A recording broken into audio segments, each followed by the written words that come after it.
Hello, how are you? Happy new moon in Pisces. With a Pisces new moon, we know that there are going to be some deep, deep emotions coming to the surface. Pisces is the sign that I often say you need sonar, radar for, because Pisces is so much about what lies in the unconscious. It is the territory of Olokun. It is the territory of the whales. It is the territory of the dolphins. Everything is communicated by emoting, by sound. Great time for sound healing. Yes. This new moon is happening a few days after Mars goes direct in Cancer, a big deal. Pisces is now our north node, or our guiding light. It is going to be Pisces season. And Neptune is definitely in the last degrees of Pisces before it changes over. Important information, important big moon. This moon is necessary right now at this time. And the thing that is so very necessary right now with this moon is a spiritual cleanse. I generally don't get on here and recommend right away that we do a spiritual cleanse, but in this moon, we're definitely going to need to do some releasing. And the releasing is really regards to the spiritual parasites that we've been carrying, the things that have been attached to us energetically, or the subconscious things that are now coming to the surface that are very much about energetic heavy that we've been carrying. And some of these spiritual parasites, or the most important spiritual parasites that come up during Pisces season, is the parasite of victimhood. Why is this happening to me? It always happens to me this way.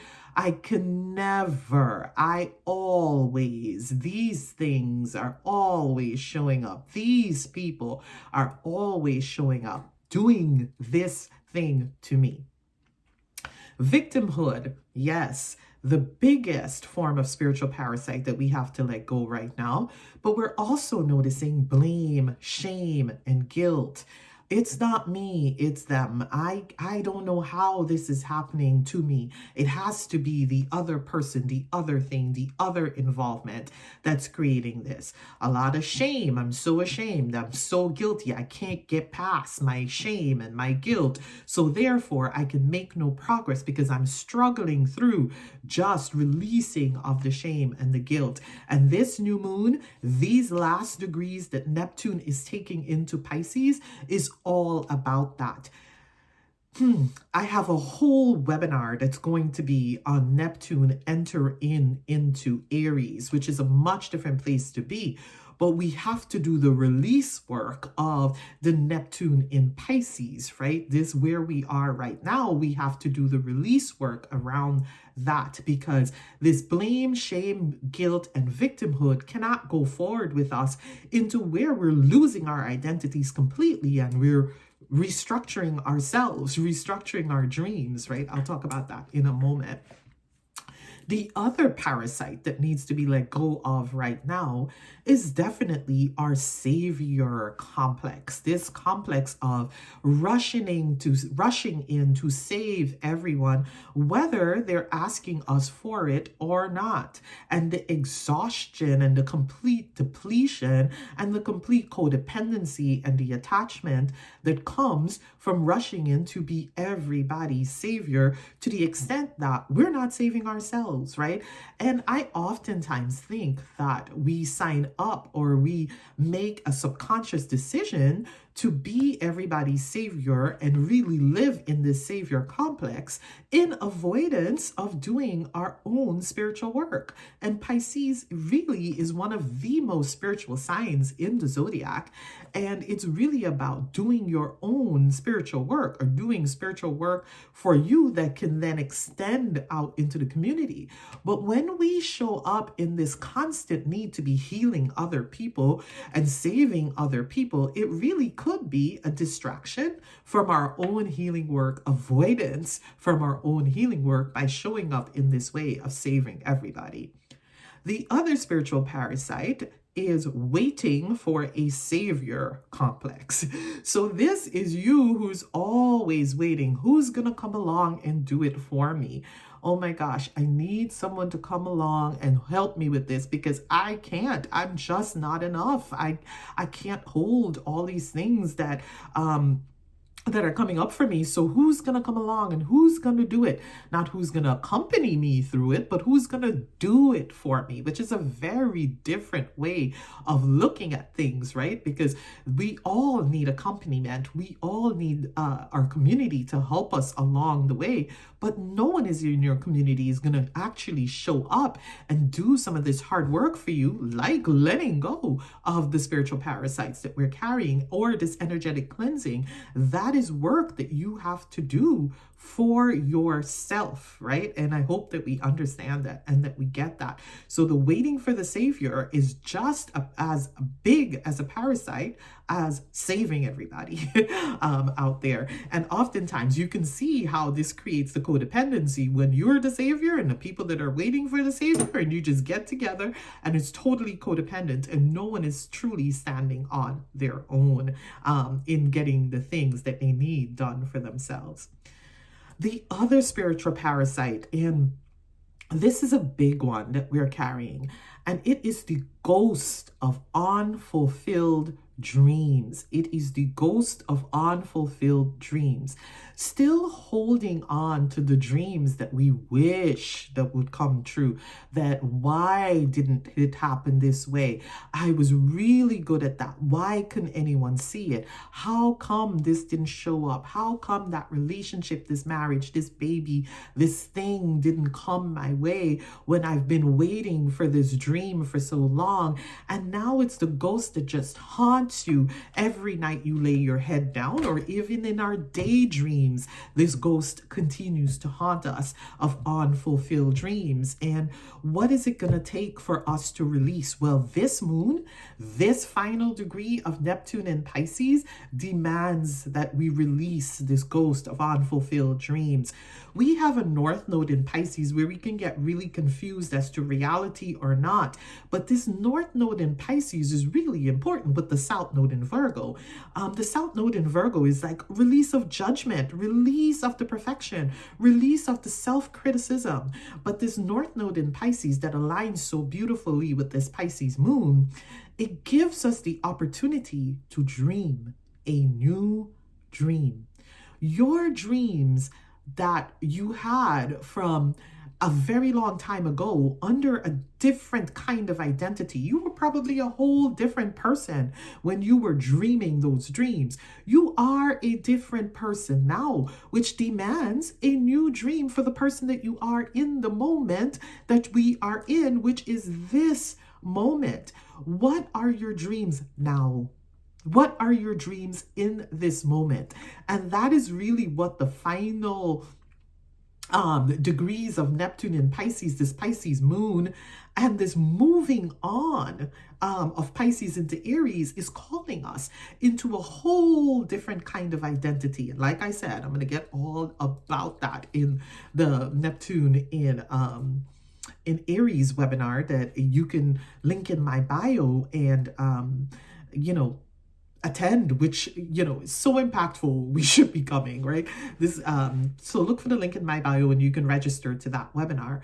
But so much of our North Node energy is into who is this new self that we're developing? How do we view our spirituality now that's so different from where we were 5 years ago, 10 years ago, in our teens, in our 20s? What is so different about our dream now that has to change in our new identity? We're not the same people. We can't have the same dream.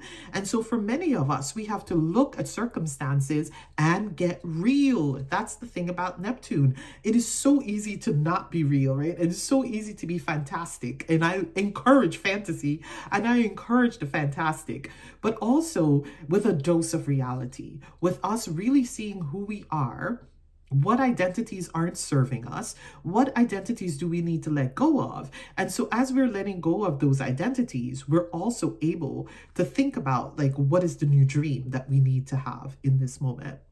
Mars direct in Cancer is a whole different thing when we have Mars direct in Cancer. Mars direct in Cancer really speaks to, with this Pisces moon, it speaks to understanding what victimhood, blame, shame, savior complexes, waiting for a savior, what dreams do we need to let go of, and the anger or the aggression or the passive aggressiveness, which was Mars retrograde in Cancer, that we now have to slough off, and that we need to be direct and assertive with asking for our new dream. We need to be direct, because Mars in Cancer is about coming home. So we need to be really direct about the things that affect our home. How are we viewing our home, the characters in our home, differently at this time? How are we creating space within our home to really honor who we are newly becoming in this time? How are we able to separate ourselves into a space where there is a renewal of your identity? There's a renewal or the welcoming home of this new identity that you are. And so you are creating different asks. You are standing up in your power in your home. You are standing up in your power for your body, which is home. You are standing up in your power for our mother, the earth. And that's what Mars direct in Cancer really is about. So as we are releasing the things that no longer we're connected to because our identity is changing, as we're releasing the things that that have been holding us energetically, really has been, we've had energetic and codependency to, who is this new person? Who's this new person that's taking over? What is your new relationship to nurturing? What is your new relationship to the mother? What is your new relationship towards mothering the self in this new identity that we're really about to take on? What is your new understanding of being a mother? Some of us have been a mother so long and has been showing up in all of these ways, nurturing everyone. So now we're sitting there like, wait a minute, we really forgot to nurture ourselves. We're so closely tied to the identity of mother for everybody else. And what does that look like when that dissolves? Because we've created a whole bunch of codependent relationships. And what does that really look like when that identity dissolves? And how we can move forward now with the new identity that we have for ourselves. And really that means showing up and talking straight to a lot of people that needs to be talked straight to. And this could be really difficult because those people have become so dependent on who you are, so dependent, so codependent, right? And we've been responsible too in that codependency. So we are also part of, we can't place blame and guilt because we are also complicit in people becoming so codependent on us, because at one time maybe it felt good, but at this time I'm telling you it's not feeling good anymore. So at this time you're also saying, wait a minute, I'm human, I may be your mom, but I'm also really human, and I also have needs of my own, and there's some decisions that I need to make for my safety, my security. There's some decisions that I need to make for my journey in this life. I'm, as an independent person, as a person who has their own identity, there's some things that I need to call back to myself. These are conversations we may be needing to have with also our partners, but we're also finding that we're having a lot of these conversations in the home, around the home. A lot of us may be giving up our homes. A lot of us may be identifying homes in other places for this next chapter of our living. All of these things are necessary. All of these things are needed when Mars goes direct in Cancer. Under this Pisces moon, there's a lot that's coming up for examination under this Pisces new moon. But I'm going to recommend that we begin with energetic cleansing first during this moon. So the recommendations are, definitely a bath. Pisces is all about water. So taking an energetic bath of release is a recommendation here. And if you follow me on Patreon, I'll be talking about all of the ways in which we can do some energetic release baths for us during this moon. I thank you for your time, and I look forward to talking to you again. Take care. Happy Pisces new moon to you. Bye-bye.